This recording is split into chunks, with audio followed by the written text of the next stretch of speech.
Pemirsa Majelis Adat Aceh Kota Banda Aceh mengajak pemuda Banda Aceh agar lebih banyak terlibat dalam kegiatan Dalail Khairat di kampung-kampung atau di setiap event-event perlombaan yang digelar setiap tahun pada hari jadi Kota Banda Aceh.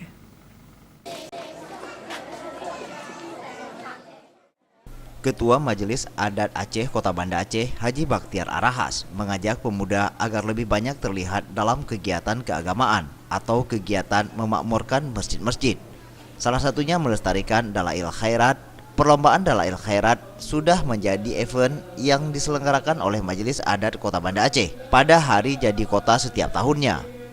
Bakhtiar Arahas juga menambahkan, setiap kampung di Kota Banda Aceh sudah terbentuk grup Dalail Khairat, di mana pesertanya kalangan pemuda yang aktif pada kegiatan memakmurkan masjid, sehingga Dalail Khairat menjadi budaya dalam masyarakat sesuai dengan program pemerintah Kota Banda Aceh menjadikan kota syariat Islam.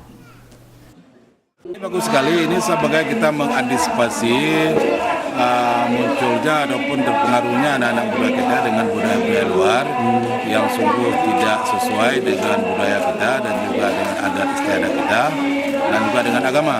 Jadi mau tak mau bagaimana kalau ada budaya-budaya kita ini kita lestarikan, kita munculkan, kita bina dan juga kita fasilitasi seperti ini, kita galakkan kepada masyarakat. Karena azas manfaat dan hikmahnya itu besar sekali. Adapun penyelenggaraan Dalail Khairat di Kota Banda Aceh untuk mengajak pemuda melestarikan budaya lokal dari pengaruh budaya luar yang tidak Islami, dengan harapan pemuda menjadi terdepan dalam penerapan syariat Islam di Kota Banda Aceh. Tim Liputan Aceh TV.